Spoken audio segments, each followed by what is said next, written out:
Tuesday fan bị ở tầng ọc nàyថ្ងៃនេះយើងមកត chapter ទី 12 បន្តសាច់រឿងរបស់យើងពេលនេះយើងឃើញសូអានបានមកដល់ផ្ទះបោះកាបូបសោឡានសាដែលប្រចាំស្នាទៅលើតុកំពុងអង្គុយដកដង្ហើមធំសមាធិអីចឹងទៅហើយក៏បានជេរខ្លួនឯងឈួតមែនតែទិញកាហ្វេធ្វើអីវាខ្មាស់គេណាគិតអីសំឡាងណាវាមកអាក្រក់ជាងនឹងហើយក៏បានគិតបកក្រោយពេលដែលជូនវូវ៉ាន់ទៅដល់ហាងវូវ៉ាន់បានអរគុណដែលបានជួយពេញមួយអាទិត្យនេះសអានឆ្លើយថាមិនចាំបាច់អរគុណទេវាអាម៉ាស់ណាស់ដែលទទួលយកពីអរគុណពីអ្នកនៅថ្ងៃនេះវូវ៉ាន់ប្រាប់សអានថាបើត្រូវការខ្ញុំជួយអ្វីខ្ញុំនឹងរីករាយជួយសអានឆ្លើយយកព្រមហើយសាប់តែចង់ជូនគេទៅផ្ទះវូវ៉ាន់ថាមិនអីទេខ្ញុំនៅឆ្ងាយខ្លាំងណាស់អ្នកប្រញាប់ទៅផ្ទះទៅអ្នកគួរតែអស់កម្លាំងហើយសអាននិយាយថាព្រមស្រាប់តែមានទំនួលចង់សួរគេវូវ៉ាន់ថាជាអីហើយសអានយើងអស់អញហើយសួរថាតើអ្នកប្រតិអប់មកអីវូវ៉ាន់មានចការគៀងជាមួយសំណួរថាមានប្រើអីទេ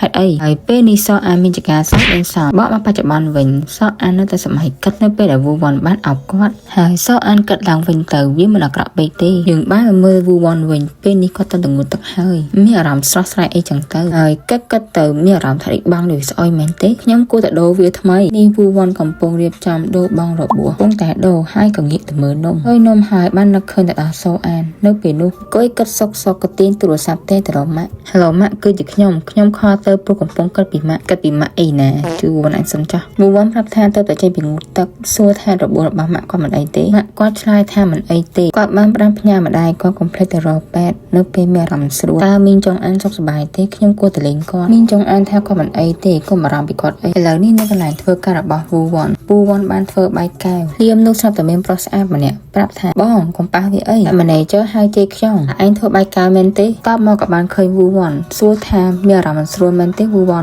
បានសុំទោសហើយនឹងសម្អាតនៅពេលក្រោយតែនឹងនិយាយថាគាត់មិនបានបារម្ភពីកែវទេគឺបារម្ភពីវូវ៉ាន់ឯងវូវ៉ាន់ថាខ្ញុំដឹងប៉ុន្តែសុំទោសធ្វើឲ្យបារម្ភពេលនេះវូវ៉ាន់បានយកសម្រាប់មកចោលពងអង្គុយឆ្ងល់ហេតុអ្វីបានជាដៃនៅតែឈឺគ្រាន់តែលើករបស់បន្តិចបន្តួចឆាប់ឡើងឆាប់ជាទៅវូវ៉ាន់អង្គុយស្លឹងមនុស្សយូរហើយគិតថាឃ្លានបារីកាត់មកហាងភីសាវិញពេលនេះប៉ាក់ខ្ចង់វ៉ាន់ហៅវូវ៉ាន់ឲ្យទៅ delivery វូវ៉ាន់អង្គុយសុកហើយក៏ស្ទុះឡើងបាទវូវ៉ាន់ក៏ប្រញាប់ប្រញាល់ចេញទៅប៉ាក់ខ្ញុំវ៉ាន់មើលទៅវូវ៉ាន់ថ្មីដូចជាចម្លែកអាចារ្យថាប្រហែលជាដោយសារគាត់ឈឺអាចារ្យបានប្រាប់វូវ៉ាន់ឲ្យសម្រាកហើយចុះបើគាត់ជួបគ្រោះថ្នាក់ម្ដងទៀតទៅវាប្រកាសជាយ៉ាប់ហើយប៉ាក់ខ្ញុំវ៉ាន់គិតថាប្រកាសជាមានរឿងអ្វីនៅផ្ទះពេលនេះវូវ៉ាន់បានមកដល់កន្លែង delivery ហើយហត់ភីសាឲ្យមើលអញញ៉ាំឡើងស្រស់មើលគាត់នៅឃើញផុសស្អាតគឺថាអើក្បាលយកតែម្ដងបន្តទៅធ្វើការហើយវូវ៉ាន់មានអារម្មណ៍ថាអស់កម្លាំងណាស់វូវ៉ាន់យកលុយដាក់ចូលកប៉ៅស្រាប់តែប្រទះឃើញបាត់លុយឥឡូវនេះបើមើលសូអានវិញគាត់បានទៅហាងដើម្បីឲ្យគេជួសជុលខ្សែដៃតែអ្នកលក់ប្រាប់ថាខ្សែដៃវាដាច់ពេកគួរតែមួយថ្មីទៅក៏អានពងកាត់គួរតែគាត់ថ្មីមួយគាត់និយាយថាវាមិនអីទេមិនក៏ខ្ញុំខំរវល់ម្ល៉េះសអានកំពុងកាត់ថាមិនដឹងពេលណាបានជួបវូវ៉ាន់ទៀតហើយក្រឡេកទៅមកខាងទៀតស្រាប់តែឃើញវូវ៉ាន់កំពុងអង្គុយឥឡូវនេះវូវ៉ាន់កំពុងអង្គុយសែតមិនបានប្រយ័ត្នធ្វើបាក់កាបូបលុយហើយមិនដឹងថាគួរធ្វើយ៉ាងម៉េចកំពុងជឿក្បាលគិតរកលុយសងហាងភីសាវិញវូវ៉ាន់ខំប្រឹងធ្វើការពេកដោយសាររបួសទើបធ្វើឲ្យមានបញ្ហាកើតឡើងឥឡូវនេះកំពុងបន្ទោសខ្លួនឯងធ្វើអ្វីក៏មិនបានសោះហើយក៏បារម្ភអំពីលុយដែលត្រូវចំណាយលើសពីលទ្ធភាពពេលនេះអស់កម្លាំងដើម្បីបន្តទៅមុខពងអង្គុយកាត់លុយតើត្រូវសងហាងប៉ុន្មានវិញស្រាប់តែឮសអានហៅវូវ៉ាន់សអានបានដើរមករកវូវ៉ាន់សួរថាតើនៅនឹងធ្វើអ្វីឃើញទឹកមុខវូវ៉ាន់ហើយសួរថាមានរឿងអ្វីកើតឡើងវូវ៉ាន់ប្រាប់ថាខ្ញុំធ្វើបាត់កាបូបលុយខ្ញុំតែងតែយកលុយសុទ្ធជាប់ខ្លួនដោយសារមនុស្សបងលុយសុទ្ធច្រើនតែឥឡូវខ្ញុំធ្វើបាបមិនអាចរកឃើញមិនដឹងថាកាត់អីទេខ្ញុំសអានសួរថាតើអ្នកទៅកន្លែងណាចុងក្រោយគេខ្ញុំអាចជួយរកឲ្យវូវ៉ាន់ថាបានរកគ្រប់កន្លែងហើយប្រហែលជាជ្រុះនៅកន្លែងណាមួយខ្ញុំបានខំរកវាអស់ជាច្រើនម៉ោងប្រហែលជានរណាយកបាត់ហើយស្អីក៏ដោយវាគឺជាកំហុសរបស់ខ្ញុំសុំទោសដល់ធ្វើអ្នកបារម្ភសូអាមានចការគៀងហើយមិនក៏សុំទោសខ្ញុំវិញអ្នកកំពុងតែលំបាកនៅពេលនេះវូវ៉ាន់មកខ្ញុំដាក់ហើយក៏ងើបចេញទៅព្រោះថាអង្គុយនៅទីនេះយូរហើយវូវ៉ាន់ថាអ្នកតែចាប់ខ្ញុំបាននៅពេលដែលខ្ញុំសែតអរគុណដែលបានស្ដាប់ខ្ញុំនិយាយអានយើងវិញគឺអង្គុយមើលកូនប្រុសគេវូវ៉ាន់ក៏ងើបដើរចេញទៅវូវ៉ាន់បានមកដល់ហាងភីសាវិញហើយកំពុងដូរកៅអៅតែប៉ែធ្វើការមួយវូវ៉ាន់កំពុងលូថាប្រកាសជាស្លាប់ដល់ផ្ទះវូវ៉ាន់ថាថ្ងៃនេះពិតជាហត់ខ្លាំងណាស់តែក៏មើលរៀងតែនោះសួរថាខ្យងតើកាបូបលុយមិនហើយវូវ៉ាន់ថានឹងសងលុយដែលបានធ្វើបាត់អានឹងស្ដារលុយជំនួសវូវ៉ាន់ក៏ជួយដាក់ផ្ដាសាណាហើយបានកាបូបលុយទៀតហើយនោះសអានក៏បានទេមកវូវ៉ាន់សួរថាមានរឿងអ្វីកើតឡើងសអានសួរថាពេលណាចេញពីធ្វើការខ្ញុំនឹងចេញឆាប់នេះតើទំនេរទេពេលទៅចេញពីធ្វើការហើយវូវ៉ាន់ថាទំនេរ តាសអានត្រូវការអ្វីមែនទេសអានថាអាចឲ្យពេលខ្ញុំខ្លះបានទេហើយពេលនេះយើងឃើញប៊ូវ៉ាន់កំពុងភ្ញាក់ផ្អើលសអានបានម៉ូតូជះរៀងលយមកយកប៊ូវ៉ាន់ឡើងវ៉ាវសួរថានេះគឺជាម៉ូតូរបស់អ្នកមែនទេលយណាស់ប៉ុន្តែអ្នកមិនអីទេថ្ងៃនេះសអានថាបើសិនជាគេលឺប៊ូវ៉ាន់និយាយចឹងប្រកាសជាគាត់ថាគាត់តែងតែឈឺខ្ញុំមានប្រតិកម្មនៅពេលដែលមានមនុស្សច្រើនប៉ុណ្ណោះក្រៅពីនោះខ្ញុំមិនអីទេសអាននិយាយថាថ្ងៃនេះអ្នកប្រកាសជាសែតខ្ញុំជិះម៉ូតូទេខ្ញុំស្គាល់កន្លែងល្អមួយខ្ញុំខានជិះម៉ូតូមករយៈហើយមិនប្រកាសថាជិះទៅវាស្មូតដែរអត់វ៉ាន់ក៏បានខ្ញុំដាក់ឲ្យគេឆ្លើយថាព្រមទៅឥឡូវនេះយើងមកមើលអ្នកទាំងពីរជិះម៉ូតូជាមួយគ្នា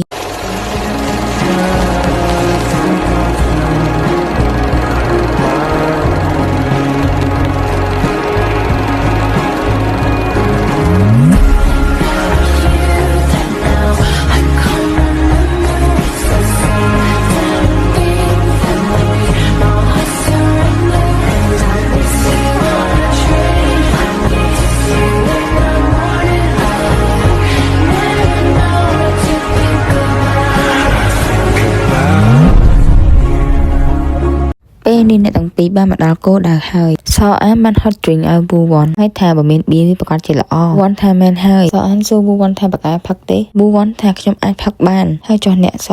អានថាយ៉ាសអានកំពុងសម្លឹងមើលប៊ូវ៉ាន់ហើយសួរថាមានអារម្មណ៍យ៉ាងណាដែរប៊ូវ៉ាន់ថាมันមានអារម្មណ៍ស្រស់ស្រាយបែបនេះយូរហើយសអានមានចការញ៉ាំពេញចិត្តប៊ូវ៉ាន់បានបន្តថាមានដឹងទេនៅពេលដែលខ្ញុំជិះពីក្រោយខ្ញុំមើលទៅទេសភាពវាខុសពីរាល់ដងខ្ញុំបានមើលទេសភាពទាំងនេះរាល់ថ្ងៃប៉ុន្តែខ្ញុំមិនដែលចាប់អារម្មណ៍រហូតដល់ពេលនេះទើបតែដឹងថាកន្លែងដែលខ្ញុំរស់នៅវាពិតជាស្រស់ស្អាតមានដឹងទេពេលខ្លះខ្ញុំព្យាយាមជំនះឧបសគ្គប៉ុន្តែអ្វីដែលខ្ញុំសាងឡើងវាស្រាប់តែដួលមួយរំពេចភ្នែកពេលវេលាបែបនេះវាពិតជាលំបាកហើយខ្ញុំឆ្ងល់ថាខ្ញុំបានធ្វើអ្វីខុសសៅអានបានសម្លឹងទៅប៊ូវ៉ាន់ខ្ញុំគិតថាខ្ញុំយល់ពេលដែលមានអារម្មណ៍ថាអត់ប្រយោជន៍ហើយប៊ូវ៉ាន់បានសម្លឹងមកសអានអរគុណសម្រាប់ថ្ងៃនេះសអានថាអ្នកតែងតែអរគុណខ្ញុំហើយពេលនេះយើងឃើញប៊ូវ៉ាន់សួរអាយុសអានហើយសអានគេថាគេអាយុ29ឆ្នាំប៊ូវ៉ាន់ថាពួកយើងអាយុដូចគ្នាតើសអានមានចការភ្ញាក់ផ្អើលគិតថាប៊ូវ៉ាន់ក្មេងជាងគាត់វ៉ាន់ថាទុកជាពាក្យសរសើរចោះអានគេពងកាត់ឲ្យគេថាមិនបាច់និយាយពាក្យគួរសមទៀតទេដោយសារពួកយើងអាសាជួបគ្នាខ្ញុំមានអារម្មណ៍ថាពួកយើងជិតស្និទ្ធគ្នាសារជួបគ្នាណាទៅរកគេសោះហ្នឹងគាត់ឲ្យញ៉ាំឲ្យគេយល់ព្រមទៅអានគឺថាញ៉ាំពេញចិត្តតែម្ដងសអានសួរថាមានរកកាបូបលុយឃើញទេវ៉ាន់ថាមិនរកឃើញទេអញ្ចឹងអ្នកត្រូវធ្វើម៉េចខ្ញុំត្រូវដកលុយខ្លួនឯងដើម្បីសងតាំងពីដៃរបស់ខ្ញុំឈឺមកខ្ញុំមានរឿងមិនចេះចប់យ៉ាងណាក៏ដោយវាគឺជាកំហុសរបស់ខ្ញុំវ៉ាន់យើងបានប្រទះឃើញខ្សែដៃរបស់គាត់សអានយើងខ្មាស់គេហើយភ្លេចដោះចេញហើយគេឆ្លើយថាវាស្ដាយបើសិនជាយើងបោះវាចោលអានយើងគេពងអៀនឲ្យគិតបន្តិចបានសួរវ៉ាន់ថាខ្ញុំអាចទុកវាបានទេវ៉ាន់គេថាខ្សែដៃមិនអីទេបើសិនជាអ្នកមិនប្រកាន់តែវាដាច់អានយើងឆ្លើយថាមិនអីទេខ្ញុំមិនប្រកាន់ទេទុកហើយណាវ៉ាន់សម្លឹងទៅអានឆ្លើយថាអ្នកអាចទុកវាបានតែបន្ទាប់យើងឃើញអានបានមករកពេទ្យដៃគឺថាមើលទៅខ្សែដៃនឹងទេយមនោះយើងឃើញពេទ្យបើកទ្វារចូលមកពេទ្យថាឡាយឆុងកាហ្វេទៅបានយឺតសួរអានថាសុខសប្បាយទេសអានថាមិនសូវសុខទេពេទ្យសួរតែមានអ្វីពិសេសទេថ្ងៃហ្នឹងអានគេថាបានធ្វើតាមការណែនាំរបស់ពេទ្យឆ្ងល់ការណែនាំអីគេហើយពេទ្យឃើញមុខអានហើយទៅតែនឹកឃើញអូខ្ញុំបានលើកទឹកចិត្តអ្នកឲ្យចូលទៅចិត្តមនុស្សអ្នកបានជួបតើវាយ៉ាងម៉េចហើយអានគេឆ្លើយថាមានឱកាសមួយកើតឡើងធ្វើឲ្យពួកយើងជួបគ្នាញឹកញាប់ជាងការរំពឹងទុកដោយសាររឿងទាំងអស់នោះខ្ញុំគិតថាយើងបានជិតស្និទ្ធជាមួយគ្នាតែថាល្អណាស់ជួបគ្នាចៃដន្យអញ្ចឹងមានលក្ខណៈដូចធម្មជាតិតែមានអារម្មណ៍យ៉ាងម៉េចដែរនៅពេលដែលធ្វើជាមិត្តជាមួយគាត់វាយូរណាស់ហើយដែលអ្នកមិនដែលមានទំនាក់ទំនងជាមួយមនុស្សប្លែកមុខអានឆ្លើយថាដូចជាមានអារម្មណ៍ចម្លែកតែថាមិនអីទេយ៉ាងណាគាត់នៅតែជាមនុស្សចម្លែកសម្រាប់អ្នកកុំបង្ខំខ្លួនឯងពេកអីតើអ្នកគិតយ៉ាងម៉េចចំពោះគាត់អាចចុះសម្រងគ្នាទេអានថាគាត់ប្រហែលជាគិតមិនដូចខ្ញុំទេប៉ុន្តែខ្ញុំគិតថាយើងចុះសម្រងគ្នាខ្ញុំមានអារម្មណ៍ល្អនិងផាសុខភាពនៅពេលដែលខ្ញុំនៅជាមួយគាត់នៅពេលណាដែលខ្ញុំនៅជិតនរណាម្នាក់ខ្ញុំតែងតែមានភាពប្រុងប្រយ័ត្នខ្ពស់ប៉ុន្តែខ្ញុំមិនដែលមានអារម្មណ៍បែបនោះជាមួយគាត់ទេអូហូមិនជាប្រាប់ពេទ្យថាស្ដាប់មើលទៅគាត់ដូចជាមនុស្សល្អខ្ញុំគិតថាអ្នកប្រកាសជាចូលចិត្តគាត់ណាគឺពេទ្យនិយាយចឹងអានមានចការមកក្រហមហើយឆ្លើយថាត្រូវហើយខ្ញុំគិតថាខ្ញុំចូលចិត្តគាត់ពេលនេះអានបានដកទូរស័ព្ទមកកំពុងគិតពិចារណាហើយក៏ទេទូរស័ព្ទទៅកំងភីហ្សាឥឡូវនេះវ៉ូវ៉ាន់បានឃើញអូដឺរបស់អានវ៉ូវ៉ាន់គិតបន្តិចហើយក៏ប្រាប់អាចារ្យថាខ្ញុំនឹង delivery មួយនេះ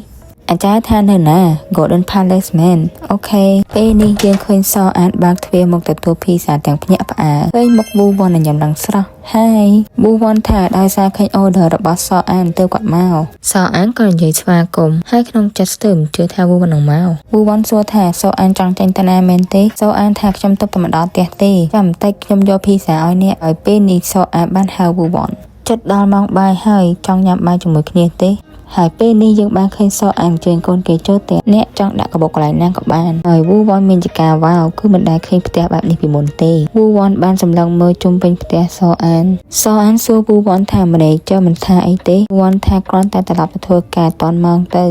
អ្នកនៅផ្ទះម្នាក់ឯងសអានថាមែនហើយខ្ញុំនៅតែម្នាក់ឯងតើដែររបស់អ្នកយ៉ាងម៉េចហើយវាចំណាយពេលយូរជាងការរំពឹងទុកដើម្បីឲ្យវាជាសះស្បើយវាមានអារម្មណ៍ថាមិនស្រួលបន្តិចប៉ុន្តែវាមិនអីទេសអានតបថាវាមានរយៈពេលយូរហើយនៅពេលដែលអ្នកមានរបួស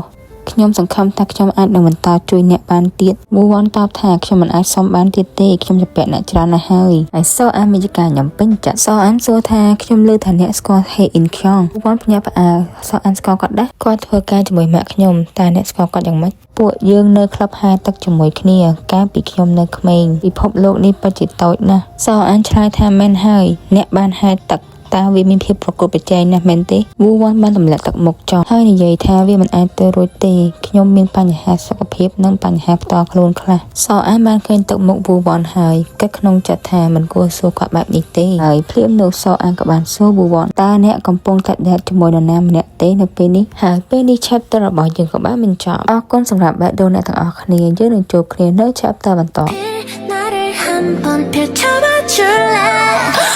멋져줄래 꼬집어줄래